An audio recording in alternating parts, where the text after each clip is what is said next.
Good evening, everyone. Welcome, welcome. I'm so very glad that you've been able to join us today. My name is Jessica McKenzie, and I partner with the MSK Fossil Group for all of our fossil initiatives. And I'm very excited to have you all join us as we have today's event in celebration of Asian American Pacific Islander Month. Today, we are joined by Dr. Amy Chen, Edward Lay, as well as Jay Patel. Today's event, we encourage you all down at the bottom. There is a Q&A box, so please feel free to submit your questions if you have them. We will be recording this session as well, so we can share it after the fact. But today, with connecting cultures and building allies, I'm really excited to have our team members here to speak with us. So I will go ahead and get started with introduction so we can get right into the meat of things, because I'm really excited for you guys to really take part in the information that Dr. Chen, Eddie, and Jay have for us today. So I will start with Dr. Amy Chen. Dr. Amy Chen is the Willard and Lillian Ackerman Professor and Vice Chair for Faculty Development in the Department of Otolaryngology and Head and Neck Surgery at the Emory University School of Medicine. She serves as the Director of Head and Neck Endocrine Surgery and was the Program Director for the Head and Neck Surgery Fellowship. Her expertise is in thyroid and parathyroid surgery, and she has a joint appointment at Winship Cancer Institute and at Emory's Rollins School of Public Health.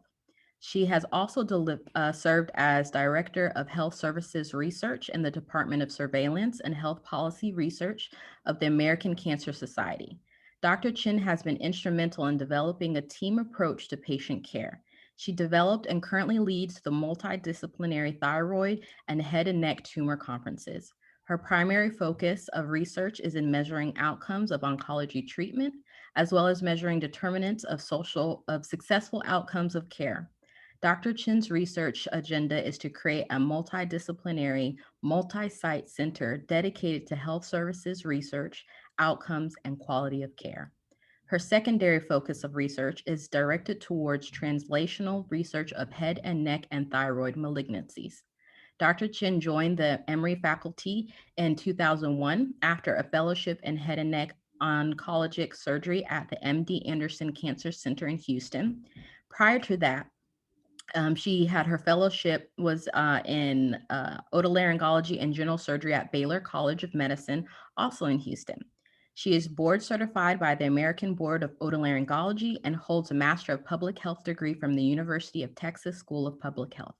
Dr. Chen has received numerous awards and honors, among them the Top Atlanta Doctor Award, the Gusak Memorial Award for Teaching, the Percy Memorial Research Award, and the American Head and Neck Society Scholarship Award, and the Women's Fund for Health, Education, and Research grant. She is married and is the proud mother of 2 adult daughters and a rescue yellow Labrador retriever. Fun fact about Dr. Chen, her first recollection of an interaction with a doctor was actually with an orthopedic surgeon when she fractured her ankle while ice skating. She remembers him naming a bunch of bones and ligaments to an assistant and being so amazed by all of the funny sounding words. Thank you for joining us, Dr. Chen. Next, we have Edward Lay. He is the Emory Healthcare Innovation Hub Administrator. Prior to the Innovation Hub, he was an administrative fellow through the Emory Healthcare Administrative Fellowship Program. Originally born in St. Louis, Missouri, he grew up in New Jersey and attended Drexel University before receiving his Master of Public Health and Healthcare Management from Boston University. As an administrative fellow, he was involved with system and hospital level strategic and operational initiatives while working in the Emory Healthcare Office of Quality, as well as the Decatur Hillendale and long-term acute care hospitals. During COVID-19, he led initiatives in supply chain donations and COVID-19 vaccine clinic staffing. In the Innovation Hub, he works on projects with corporate partners in innovation and manages new initiatives and structure within the hub. In May 2020, he co-founded the Association of Asian Healthcare Leaders, also known as AAHL, while seeing a lack of representation of Asians in healthcare administration. AAHL hosts events for those interested to find out perspectives from Asian Americans in healthcare management, policy, information, and technology, and has grown to nearly 700 members since May 2020. He is also a member of the Asian Healthcare Leaders Community of ACHE. Fun fact about Eddie, he is internationally ranked in the Windows game Minesweeper. I was telling him earlier today that that is just amazing to me because I remember being so frustrated every time I would click on that bomb and all my time was wasted. So I'm going to have to connect with him on what his secret is. So thank you for joining us today, Eddie. Next, we have Jay Patel. Jay is currently the Director of Hospital Procedure Operations over 2 Emory healthcare locations. He graduated from the MBA MHA dual degree program at Georgia State University and is now an experienced healthcare leader with a background in operations, growth strategy, and provider compensation. He has recently accepted an ad hoc leadership role for the Epic electronic medical record implementation taking place at Emory Healthcare, which remains a large portion of his current focus. Fun fact about Jay, he is a big Formula One enthusiast. Those cars go fast. So I definitely enjoy watching Formula One races. And then I was also connecting with Jay earlier that I sometimes watch YouTube videos where both race cars and Formula One cars are being built. So definitely can connect with you on the excitement of that. So thank you for joining us, Eddie, Dr. Chen, and Jay. And I will go ahead and silence myself so we can get right into the meat of things. Thank you everyone for joining us. Again, I encourage you down at the bottom, there's a Q&A box. Please submit them, submit any questions, any comments, things of that nature as we progress this evening.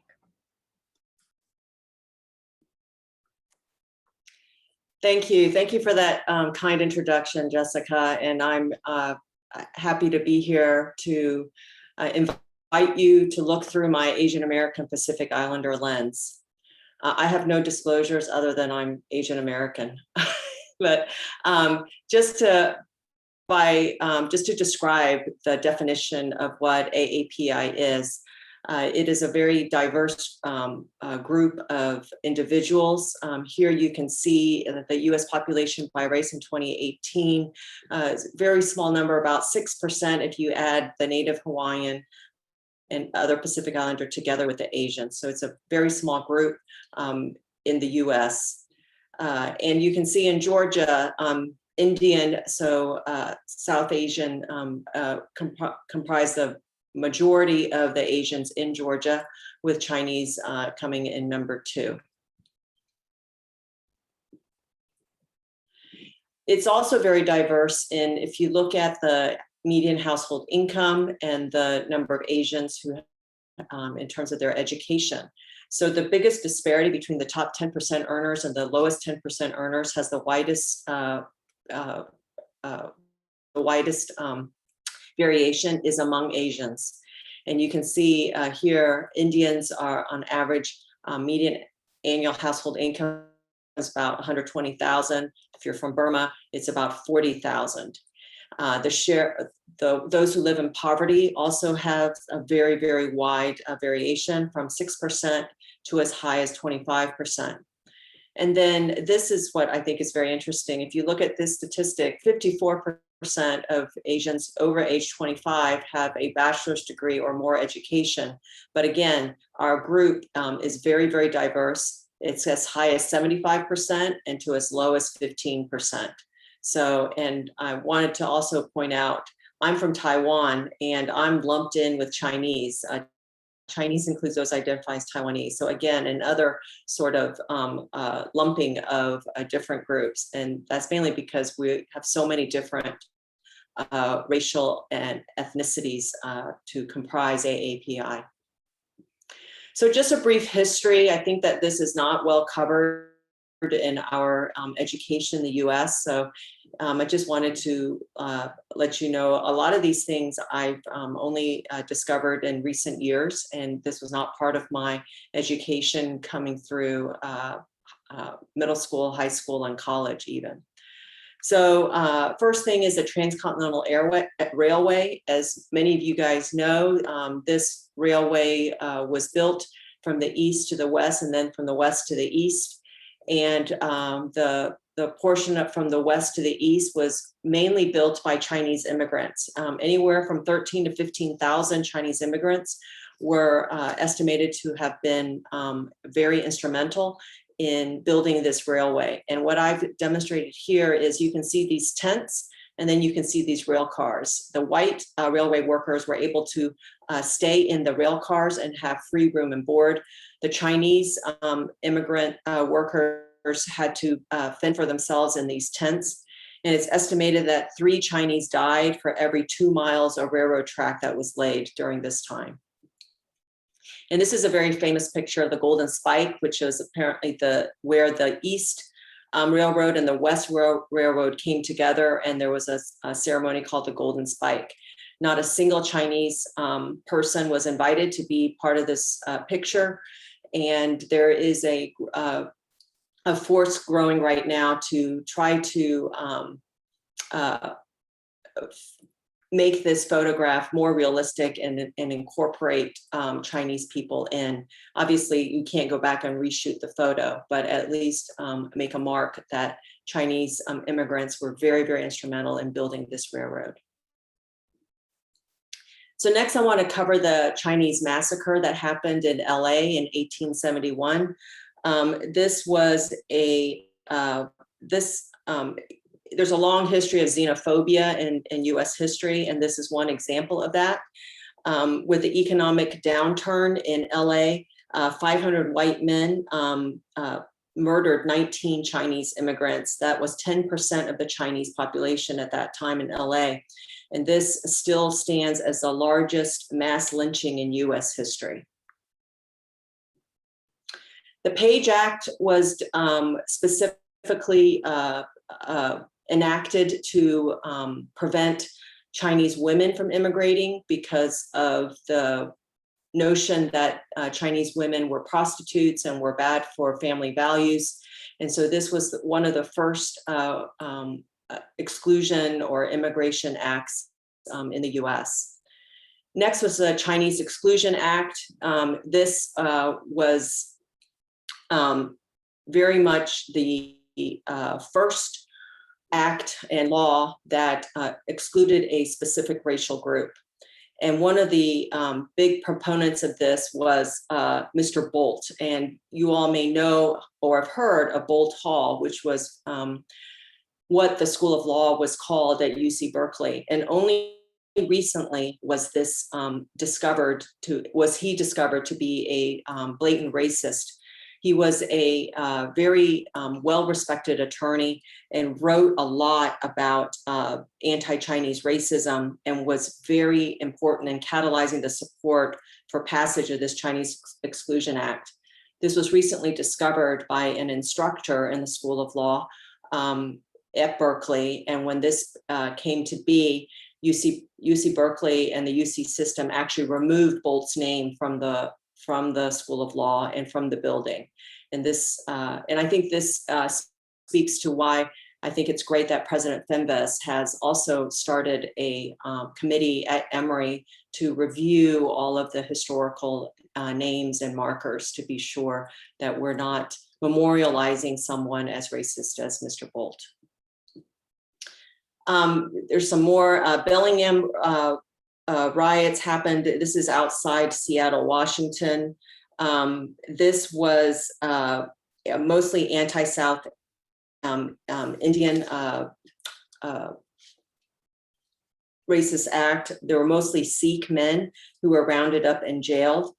The 1913 California Alien Land Act prevented aliens ineligible for citizenship, i.e. all Asians, from owning land. And this was in direct reaction to mostly Japanese farmers at that time. In 1917, the Immigration Act was enacted, which banned all labor immigrants from Asia. And this expanded the Chinese Exclusion Act to everyone from Asia, not just the Chinese. And of course, there is the Japanese internment. As many of you all know, this occurred after Pearl Harbor was bombed, and the Japanese citizens were rounded up and sent to essentially concentration camps, and were left to fend for themselves. All of their money was taken, all their land was taken, and it was billions of dollars of capital that was violently removed from Japanese citizens. And this is a podcast you can watch to or hear or listen to. It's Order 9066. It's actually quite good. So more recently, I want to bring attention to Vincent Chen. His birthday was actually a couple days ago, or would have been a couple days ago. Vincent Chen was mistaken for Japanese and beaten to death by two Detroit auto workers. The two Detroit auto workers never served time. He was Chinese, and he grew up in Detroit by his adoptive Chinese American parents. He was 27 years old and was about to get married, and so was at a bar for his bachelor party. During this time, there was a lot of blaming of Japanese car manufacturers for the decline in the Detroit auto industry. And so on the night of his bachelor party, there's a 43-year-old Chrysler foreman, Ronald Evans, and his 22-year-old stepson. They both had recently lost their job at Chrysler, and they were also at the same club. There was some dispute, and one of the witnesses said that Ronald Evans yelled at Vincent and said, "It's because of you, mother effers, that we're out of work." And there was a fight and a scuffle. Vincent ran outside, and the father and son chased him and beat him. And he later died a day later in the hospital. They were able to bring, they knew that these two were the ones who beat him, and they never served time, never really were held accountable. But this really galvanized the Asian American community. And one of the first hate crimes legislation to get approved was because of this incident. Now, Mr. Saudi died 4 days after 9/11. This was one of the first acts of violence after 9/11. And he's from India. He's a Sikh. He owned a gas station in Arizona, and he was shot and killed on September 15th by a man who named Frank Roque, who said he wanted to kill a Muslim in retaliation for the terrorist attacks. So obviously he mistook Mr. Sodi just because he had a beard and a turban, and therefore shot and killed him. So the spectrum of disrespect towards Asian communities can range, and this is from Hollaback. I recommend Hollaback if you want to get more information about bystander training, effective bystander ally training. They do a lot of great webinars. So it can range from just saying, I think many of us I've been asked, where are you from? Where are you really from? And the saying that that I trained in Texas is not a sufficient answer. So that can lead to being verbally abused, to even physical abuse with sexual and physical assault. And the impacts are quite significant. Individually, there can be psychological and mental health, social and financial exclusion, and I think Eddie and Jay will go more into it, but it's also very much evident in the healthcare and academic health system as well.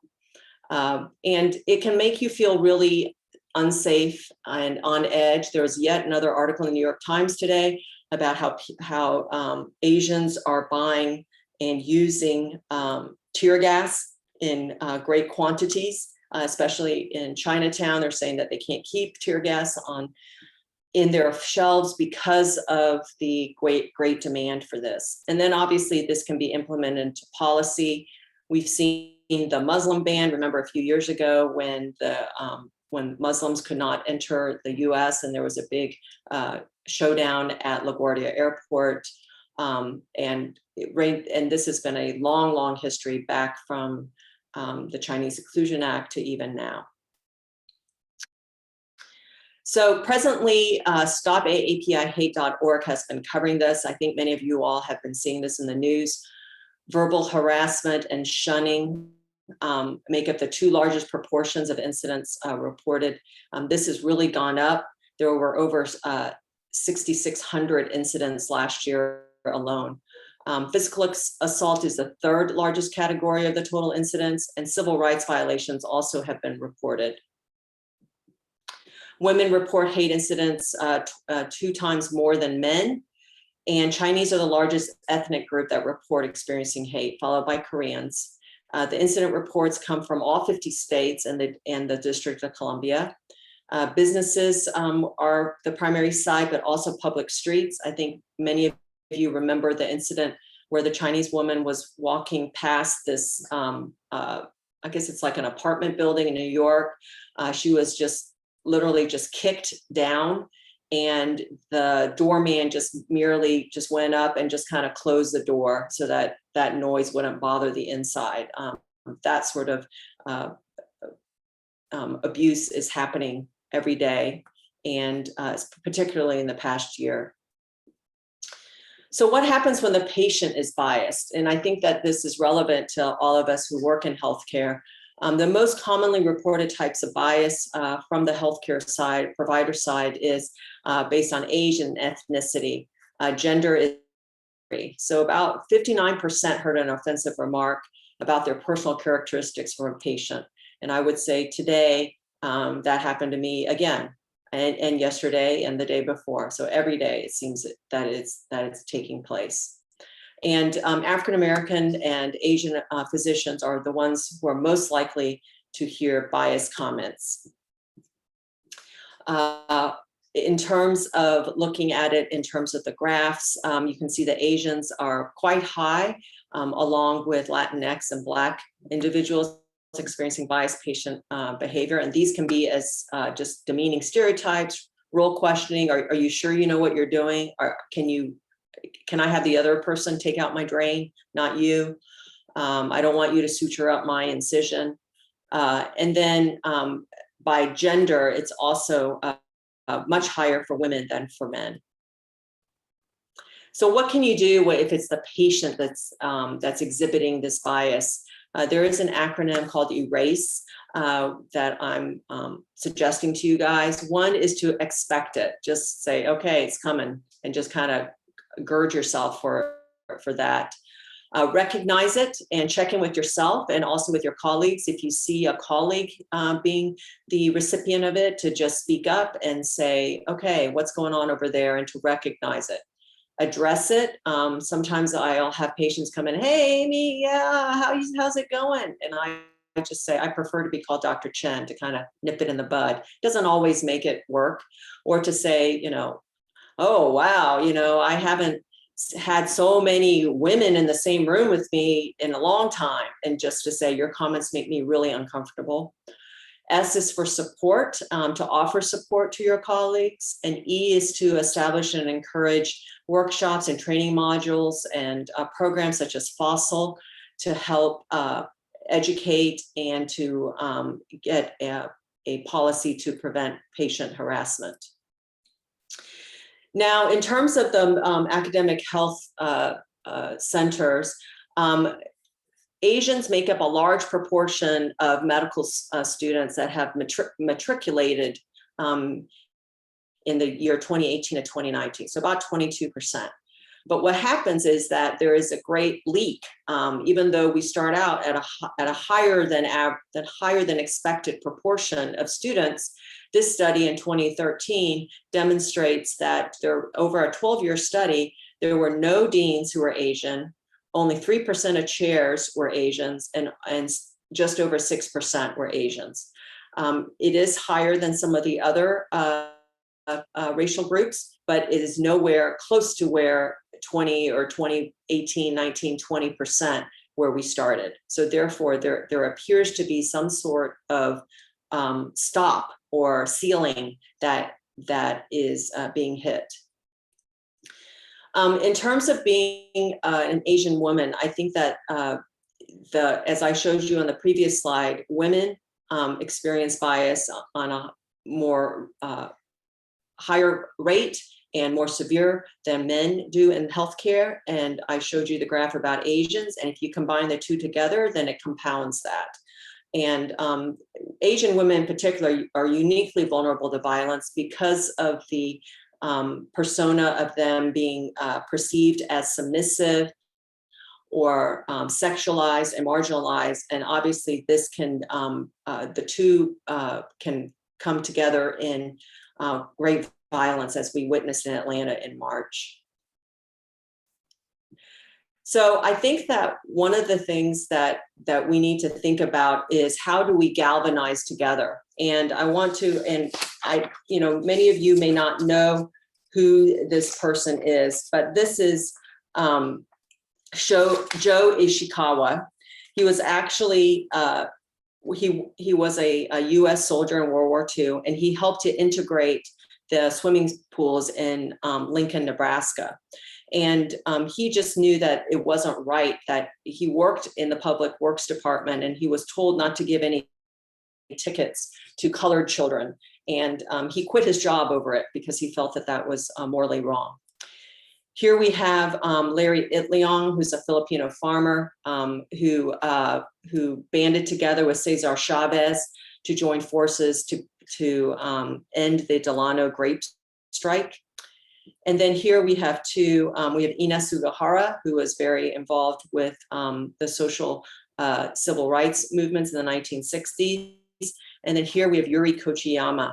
And I just want to take a moment and tell you about her because I found her story to be fascinating too. She was born in San Pedro, California in 21 and had a really happy childhood until Pearl Harbor. Since she was of Japanese heritage, her father was actually arrested for quote unquote espionage and died shortly after the arrest. She and the rest of her family were then sent away to Jerome, which was one of the Japanese internment camps in Arkansas, along with 8,500 other Japanese internees. There was no heat, no indoor plumbing. Upon release, she did return to San Pedro. And then in spite of what happened to her, the racism was really invisible to her. It wasn't until she moved to New York City and became a waitress that her colleagues, most of them were Black, filled her in. She became involved. She challenged Malcolm X to be an integrationist. Why do you only have Black people in your movement? Why don't you have others? And she became a very important collaborator with what the other Black civil rights activists were doing. And her home was really known as a Grand Central Station for many of the civil rights activists. She was one of 7 who occupied the Statue of Liberty in support of Puerto Rican independence in 1977. And in 1988, she led the Japanese reparations movement. Here she is pictured cradling Malcolm X's head when he was murdered. And that's how she became really visible to the world. So I would submit that we really need to be allies. I don't think that many times we feel that racial trauma is a competitive sport. So perhaps my anti-Asian bias that I have endured or witnessed isn't as bad as those of my Black brothers and sisters. But I think that what that does is it minimizes all of the injustice that's been happening to any of us. And I just want to end with a quote from Kathy Park Hong, who is a poet, but she has written a book recently called Minor Feelings. And she says that the indignity of being Asian in this country has been underreported. We keep our heads down and work hard, believing that our diligence will reward us with dignity, but actually our diligence just makes us disappear. By not speaking up, we perpetuate the myth that our shame is caused by a repressive culture and the country we fled, whereas America has given us so much good.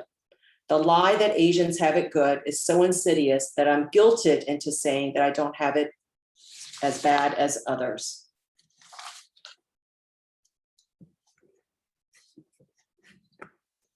So I just want to pass the baton over to Eddie. Yeah, I'll actually start us off here with some insight Sorry. into the corporate side. No, it's okay. And again, thank you, Jessica, for that introduction. And I apologize to everyone if my voice is a little raspy. I was mentioning to the group that I went running in the pollen and it took a toll on me. And my disclosure would be I am of Indian descent, but born and raised in the southeast of the United States. So I'll just jump right in here. This first slide is just taking a look at the AAPI workforce and what industries our group falls in the United States. And this comes from the Equal Opportunity Commission, and it's their database that's a required data field. So a lot of their data is actually fairly accurate, though I wish we could break some of the things out a little bit more in finer detail. And one thing I wanted to point out here is under professionals, that's where the bulk of the healthcare professionals fall in under. But it's a staggering number in comparison to the other industries in the United States. And so, Eddie, if you want to go to the next slide. Really, what I wanted to hone in on here is the leadership landscape. And so, in corporate America, the Asian American Pacific Islander population has a heavy presence when it comes to the professional level. Going back to Dr. Chen's slides, there's a lot of education. High percent of the AAPI community, go out and seek their bachelor's degrees.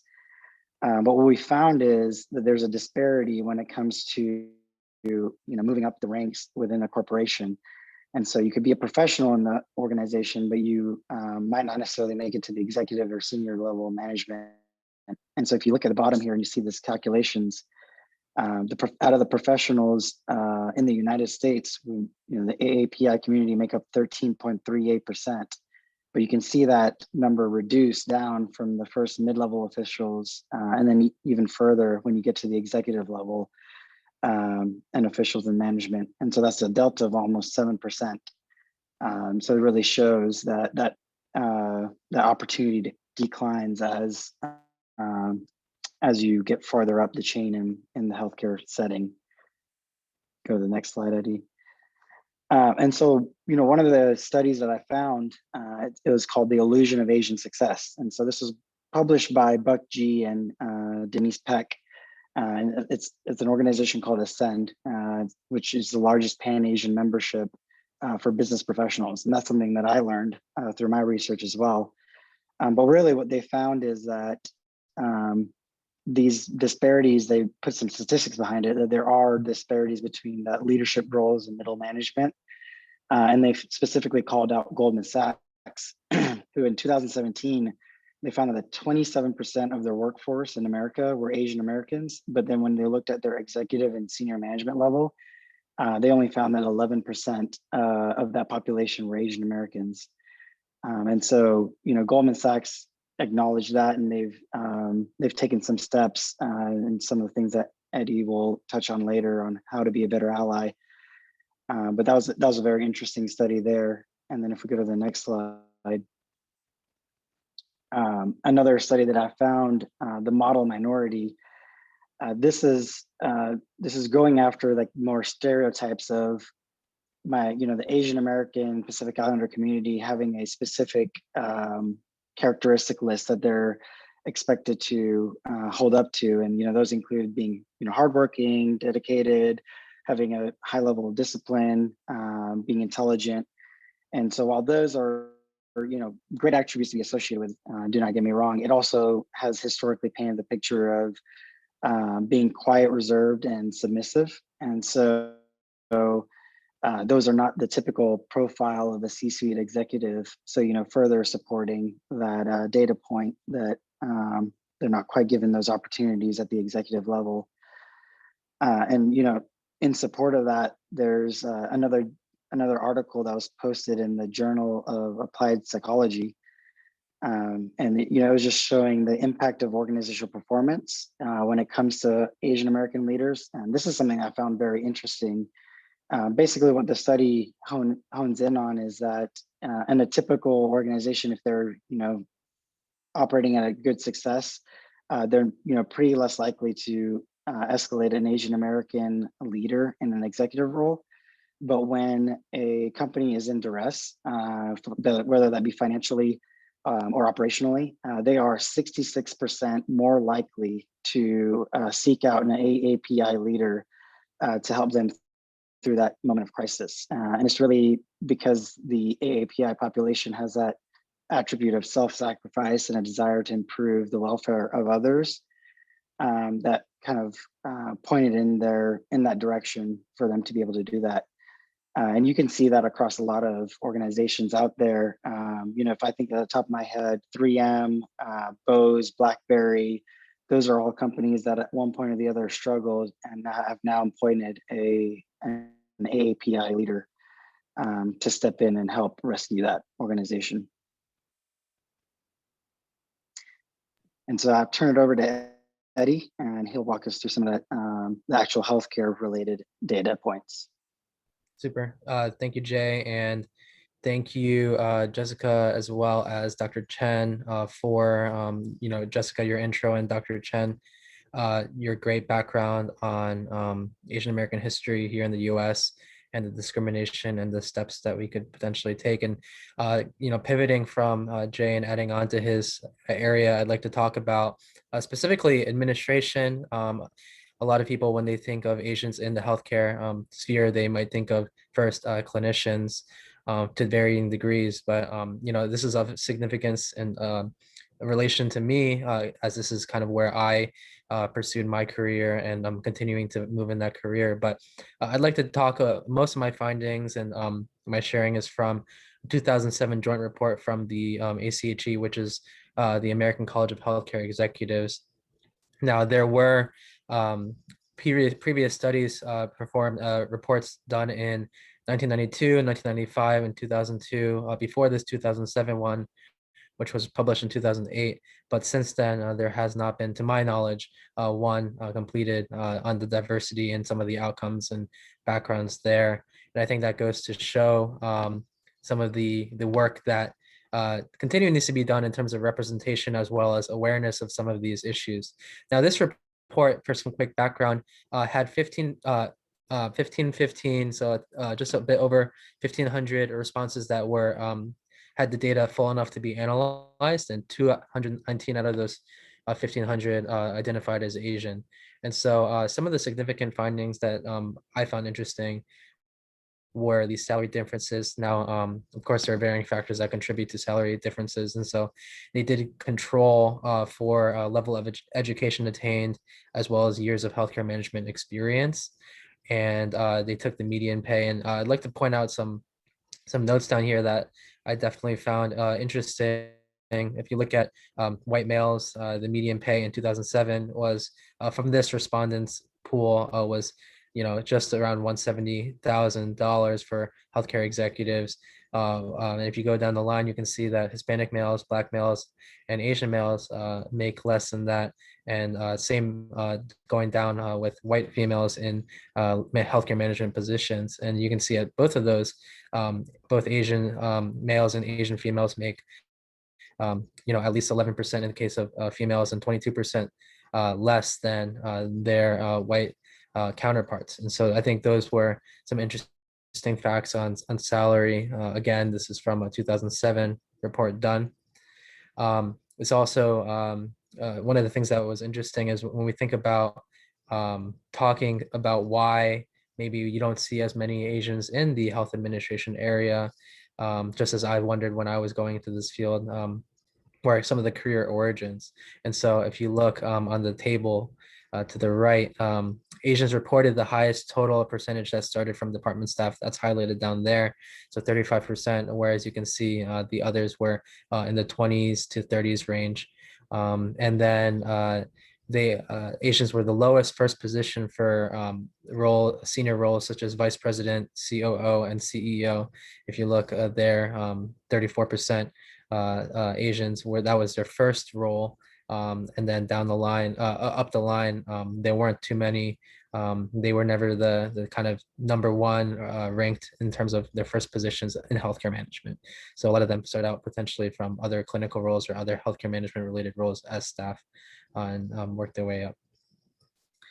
Another contributing factor to maybe why there might not be many Asian Americans in healthcare administration leadership roles is a result of kind of the areas that Asians go into in terms of undergraduate education. I'd like to point out on the table again to the right from that same report that Asians took up 42% of out of their 100 in biological sciences, which compared to their Black, white, and Hispanic counterparts was almost in some cases double in some areas. And you can see also, if you look at general business, they made up the least out of their group of those who studied that area. And so thinking about what people study in undergraduate and what exposures they have is important to understand. And when we link to why you don't see as many Asians in this field. So adding on, once again to the facts and to just some of the experiences that we've talked about, I'd love to share a quick journey about my own path and how I've come. Jessica graciously gave that intro to me. But once again, I was an administrative fellow here at Emory Healthcare, and I often found myself to be not only the only Asian individual, but sometimes the only person of color in some of the meetings I was with some of our executives. And so I noticed this, and this is not something I wasn't unfamiliar with throughout different parts of my life. But in March of 2020, someone reached out to me from actually MD Anderson in Houston and said, I saw you active on LinkedIn. I don't see too many other Asian Americans of our age and our career kind of standing who are getting interested and working actively in the healthcare administration field. So, we partnered with her. She's now going to Johns Hopkins as a fellow in their health fellowship program, and another individual who's a fellowship, who's doing the fellowship at Kaiser Permanente out in California to start this group that we call the Association of Asian Healthcare Leaders, as Jessica mentioned. But really what we wanted to do was just display and spotlight that there are Asian Americans in the healthcare administration field. Not everyone will go into clinical areas and things like that, like so many families might pressure or pursue, have them pursue. And so we just wanted to spotlight those, but also give perspectives on, how does our background and cultural experience shape how we go through this path and how we experience our lives as administrators in that space. And so we've been able to hold a series of events through the past year as we turn 1 year old next week, actually, of different areas and kind of, for example, what paths to take to get into healthcare administration, how to land an administrative fellowship, women in healthcare, what are their experiences. And we have one event tonight, actually, at 8:30 p.m. Eastern time about, educators in Asian educators in healthcare administration, what are their experiences. And so we've grown, from the original 3 to 700 now. So we're they're very thankful for that community, and it's helped me to see. And I actually was able to publish an article about this in ACHE that I'm not alone in my journey, and that there are people who have gone similar experiences. So I've been thankful for that. I've also been encouraged, adding on to what Dr. Chen said about what Greg Fensbis is doing on the university side, but just to see continued awareness and support in varying degrees from Emory Healthcare. The image on the left is from the newsletter that goes out to all of Emory Healthcare celebrating AAPI month. This is the screenshots there are from Johns Creek Hospital, and where they're celebrating AAPI month by featuring a different country and the food and some of the cultural experiences each week. So I think, at minimum, having those exposures is important, and spotlighting that. So I was encouraged by that as an employee here. And then one on the right, you can also see Dr. Chen's face over there. I got to attend this panel last week and watch different individuals from the School of Medicine and Emory University as a whole just speak to their experiences and different areas in the Asian American Pacific Islander state as we stand. But going on to the next steps, I'm going to bring Jay back to talk about some of the next steps that we could suggest for better representation here in the administration and corporate field. Yeah, so thanks, Eddie, for that. And that was definitely great information too on the healthcare side. I share a similar experience, both from feeling like I was alone coming into the field, and then having that family pressure on the other side, and going kind of against the curve from what my family has historically done. But really, what we can do next, I think one of the stronger points here is make initiatives on an ongoing basis instead of just a one-time correction, and that really resonates for me for a lot of things. We find that, especially at Emory Healthcare, we have a lot of sustainability talk when it comes to lean and some of those process improvement initiatives. But I think that if we have that same mindset when it comes to some of this work around AAPI or Black Lives Matter, or any other group of individuals that are going through this, if it's an ongoing discussion, we'll make great strides. And then recognizing unconscious biases, breaking those stereotypes. I go back to the one study where AAPI individuals are expected to hold up to certain characteristics, the model minority, how we fallen victim to expecting a higher degree of performance from certain individuals as compared to others. So making sure that we break those stereotypes. And then also internal work groups, making sure that we try to find that talent that's within. Let's tackle, why is it that 13% of our teams are Asian Americans in the professional landscape, but only half of that are executive team level or middle management. So I think those would be great ways to tackle those. And then Eddie, if you want to jump in here for the next three. Yeah, and I think also adding on to those, the final three are getting the pipeline of individuals to the space where they can achieve those the growth in those groups and areas. And so some of the other suggestions we came up with were to develop programs for minority leaders that could include events and inclusivity over there, as well as mentorship programs with folks within the organization. And then another area, like I've talked about with what we're doing in AL, is increasing awareness of healthcare administration as a career pathway in diverse groups through different events, both locally and nationally. And finally, incorporate retention and promotion rates of AAPI members as a measurement of current status. Again, going back to what Jay said, we look at metrics all the time in the healthcare world and in the HR as well for different areas. And so I think going off of what we've all talked about, making sure that we look at kind of what matches our current state statistics and the population as well. With that, I'll stop sharing my screen.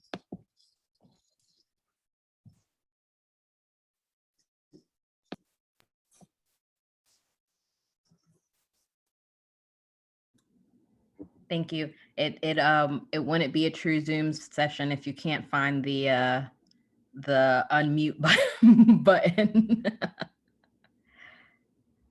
I am going to remove the spotlight here. Thank you, everyone.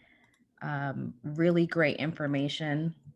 I've already had some individuals text me and ask about the recording because they want to share it with the masses. So thank you so much for all the information shared with our group here today. We do have a few questions that I want to direct towards our panel. Dr. Yoon, he first wants to thank everyone for the great talk. And this question is actually for all of our panelists. Why do you think that Asian Americans, specifically from India, have become CEOs of many large tech companies? Actually, I've thought about this. I'll start us off. I've thought about this as well, especially when I was reading those statistics about Asian American, Pacific Islander presence in the executive team level, because I thought the same thing. I was like, I know of a lot of Indians and, actually Pan-Asian leaders in executive roles at large companies. But specifically in the tech side, I know that one of the articles that I was reading it focused around the Indian Institute of Technology, kind of similar to our version of MIT. And it's a very stringent program in India. And they have a lot of talent that grows within that program. And I think that with such a focus on the tech side of things, and going back to those hardworking dedication, those attributes, and then the attributes of you have no option but success from what your family brings you up on. I think those are some of the contributing factors, and they might be placed in those roles as those companies were failing, and then have just been able to retain and drive those companies to success. And so as other companies see that, they're more likely to recruit from that same pool of individuals. That's my perspective, at least. Thank you. Eddie or Dr. Chen, did you have anything that you wanted to add? Well, I read an interesting article recently about Eric Yuan, who is the CEO of Zoom, as we all are very familiar with Zoom. I learned that he's from China, and he applied for an H-1B visa to come to the US, not once, not twice, not 3 times, but 8 times before he was finally accepted. And he went to work for WebEx. If anyone's ever used WebEx, it's very clunky. And he realized it was very clunky. And he said, listen, let me help you. Let me design a new platform. And WebEx just wasn't interested. He didn't look the part. He spoke with the thick accent. He's Chinese. He didn't look the part of leadership. And I think Jay and Eddie both talked about this, that there is good data and good research to show that Asian Americans are seen not as so much leaders, but more as worker bees or carpenter bees. And so he's decided to leave WebEx and started Zoom. So there we are. So I think that there is a lot of stereotypes about what Asians can do in terms of putting your head down and working really hard.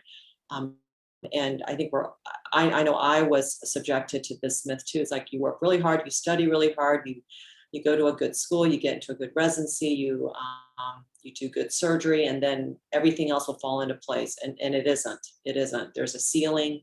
Many people have called it the bamboo ceiling. And you can't, it is very, very difficult to break through. So it was very interesting to see the data on the executive side, the administrative side, that's very much echoed on the academic healthcare side as well, about how few Asian Americans there are in high leadership roles. And I think just to add to Dr. Yoon's question, it might be one of the things I think of is I know that the British had a large influence in the country of India through the 1900s, and so perhaps language might be incorporated there. Whereas, as another example, China was largely closed off to the rest of the world during the Cultural Revolution under Mao Zedong. That's just speaking to my father's experience growing up in the 60s there. But I would also add, similar to Dr. Chen, there are a number of companies that are prominent in the US who are started or led by Asian Americans, including, Old Navy. We have Zoom on there. LinkedIn was originally started, Snapchat co-founded, and then YouTube. So there's just some other examples, and that's from an article that I even just pulled up now. Awesome. Thank you. Thank you. So Dr. Chen, you mentioned earlier the acronym ERACE, and we briefly talked a little bit earlier about some of the steps people can take when they witness microaggressive or racially abusive behavior. Can you share with us some actions that people can take just every day when it comes to being able to combat that?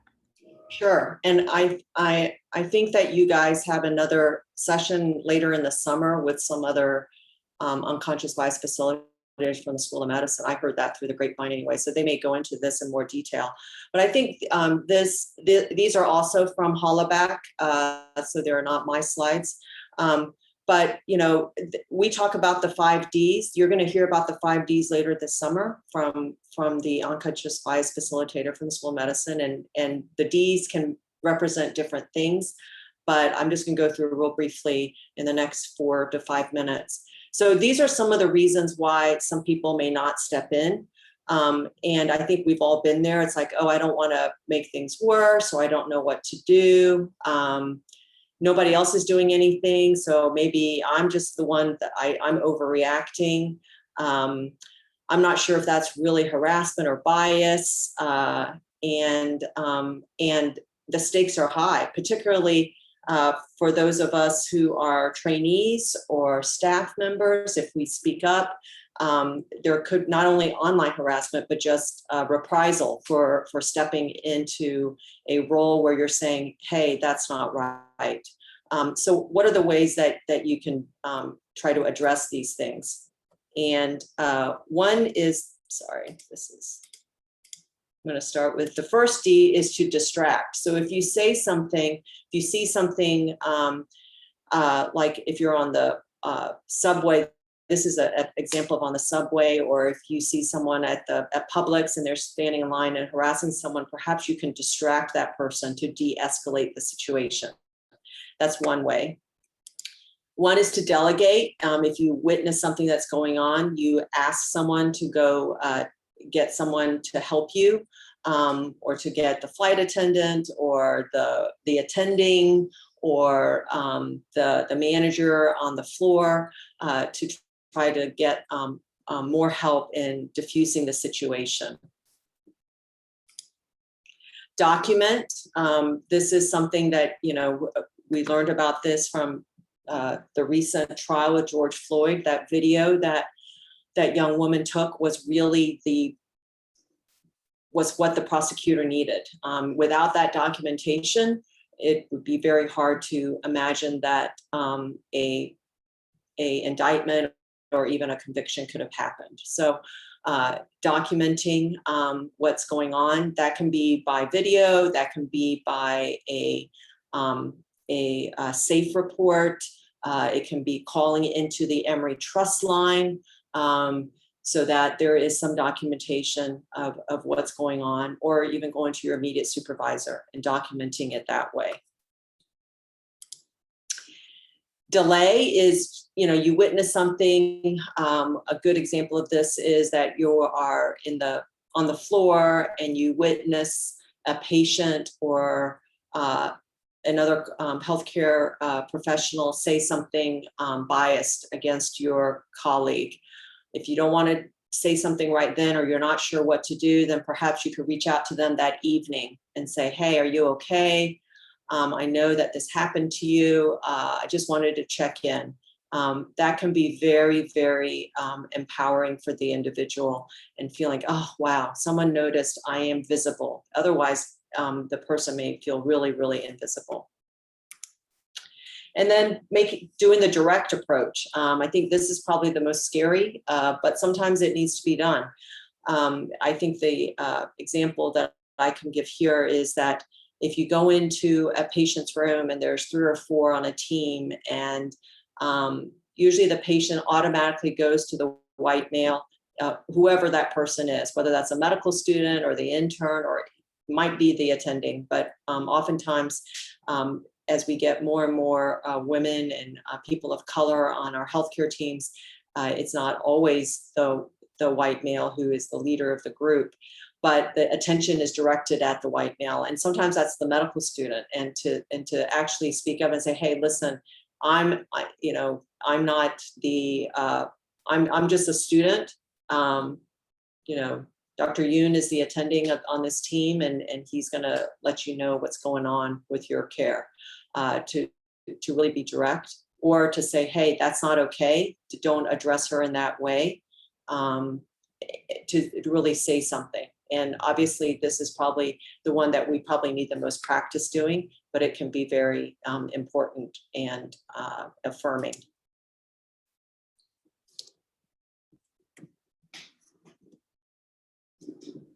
Thank you. Really great information, and I think it can be used in all aspects of when it comes to microaggression and unhealthy racially motivated situations. So thank you for sharing that with us, Dr. Chen. So I know that we are 2 minutes over, so I want to thank everyone for staying through and connecting with us. There were a few additional questions that were submitted to me by friends and colleagues, and what I would love to do is we plan on sending just a recap email out. What I'll do is share that with our panelists, and we can include those questions in that recap email and those answers as well. But for right now, I would like to thank you all again for joining us. Thank again, Eddie, Dr. Chen, and Jay for really sharing with us your thoughts, this information, this education. I think it all starts with education, and then from there, understanding the perspectives and the viewpoints and the experiences of individuals who may have gone through situations of bias and injustice and injustice. So thank you everyone for gaining this information and this education, and we look forward to the next fossil event. Have a great night. Thank you for the opportunity. Thank Thank you. you.